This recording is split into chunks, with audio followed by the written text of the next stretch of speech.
Les amis, je ne sais pas si vous vous rendez compte des choses. L'année tient déjà à son terme. Il nous reste pratiquement 5 jours en fonction du jour où je suis en train de tourner cette vidéo. Je ne sais vraiment pas quand est-ce qu'elle va sortir. Mais qu'à cela ne tienne, j'ai décidé de partager cette dernière instru mémorialement particulièrement. Ça m'a vraiment inspiré. Et pour ce faire, je suis vraiment satisfait pour la simple raison que quoi, les techniques que j'ai eu à partager avec vous tout au long de cette année 2024, en espérant également que ça vous a servi et que vous appliquez cela sur vous pour la simple raison que moi particulièrement, j'ai appliqué pas mal de cette technique dans cette Pro 2. Nous allons d'abord commencer par la création des accords. Pas plus tard qu'il y a une semaine de cela, je vous ai montré comment utiliser l'IA intégrée dans FL Studio pour créer ces accords. Moi particulièrement, c'est le même processus que j'ai eu à faire pour pouvoir composer cette Pro 2 là. Pour ceux-là qui ne le savent pas, c'est très simple. On vient sur la clé Amolais ici, on vient sur générer des accords. À partir de ces accords, ça va vous inspirer à poursuivre votre musique. Moi particulièrement, comme accord, j'ai eu à avoir ceci.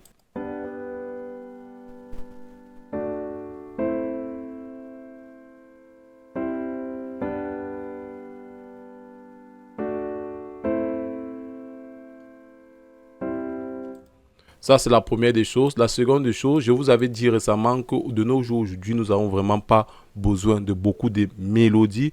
Nous appliquons maintenant la technique qu'on appelle le layering.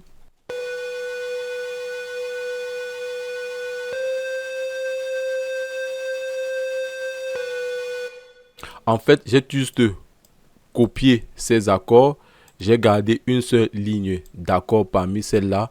Voici la ligne que j'ai eu à garder. Et après, nous allons passer directement sur l'autre instrumental qui est l'arpège et qui est d'ailleurs la mélodie principale de notre morceau. Et ça donne ceci.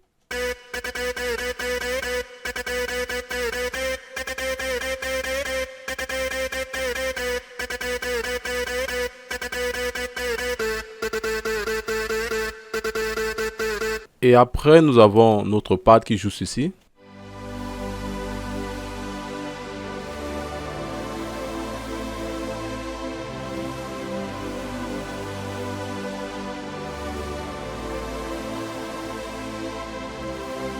Et après, nous avons le violon qui donne ceci.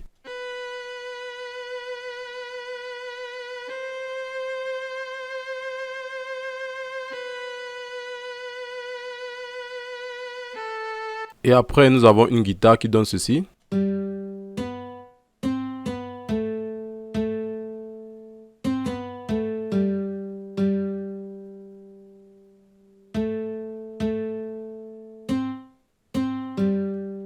En écoutant comme ça, on se dit vraiment que ça va donner, ça va ressembler à quoi? Laissez-moi vous dire que la différence est vraiment extraordinaire lorsque je décide de faire le mixage de cela. Bref, comme vous écoutez ici, tout cela est en état brut.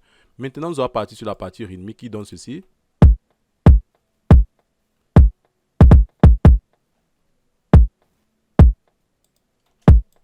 Et après, nous avons nos claps classiques. Après, nous avons les hi-hats, très simples également.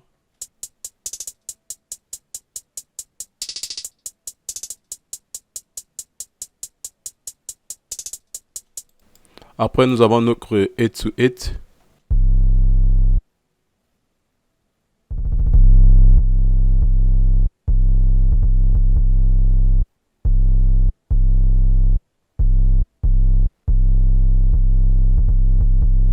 Et après, nous avons un open hat. Et après, nous avons une percu qui joue à peu près comme une clap.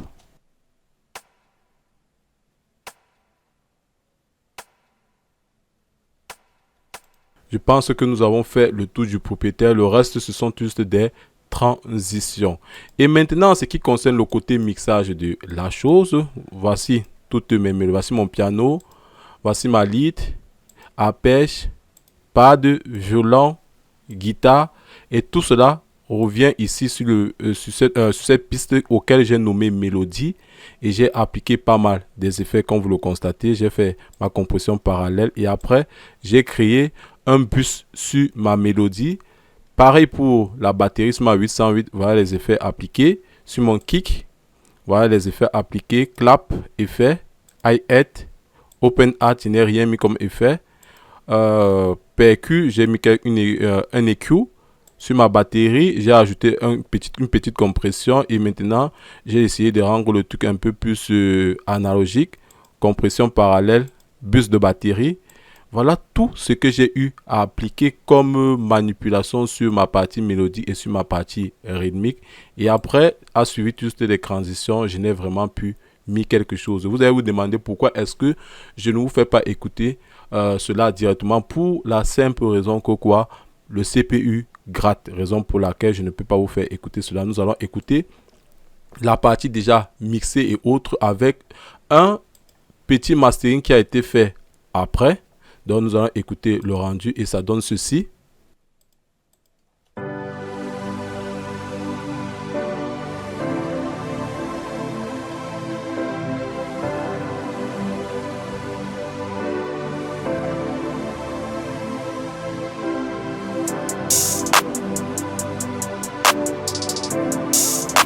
Purchase on the mastering.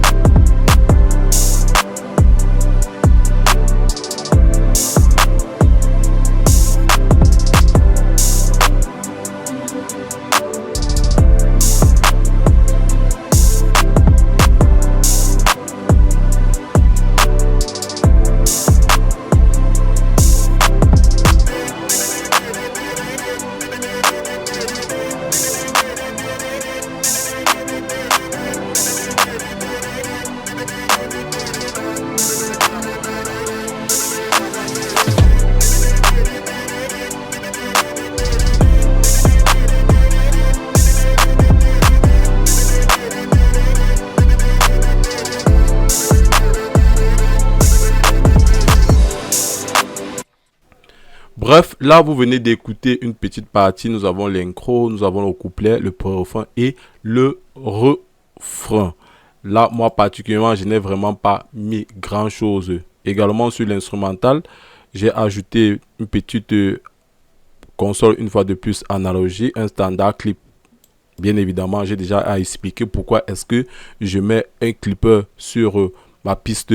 Ça, c'est un pré-master, si je peux également le dire ainsi. Et après, j'ai utilisé mon Ozone pour faire mon mastering en toute sérénité. Bref, les gars, je tiens également à vous informer ici là que la chaîne va subir beaucoup de modifications en 2025. Mais qu'à cela ne tienne, vous serez informé de tous les changements. Et pour petit rappel, ma prod ici, je l'ai exporté. Si je ne me trompe pas, je vais un peu désactiver les effets sur mon bus master.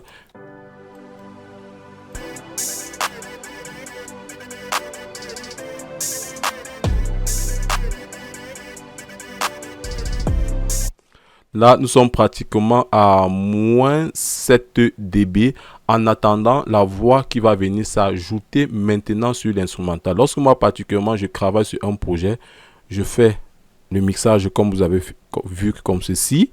Ça, c'est la première des choses.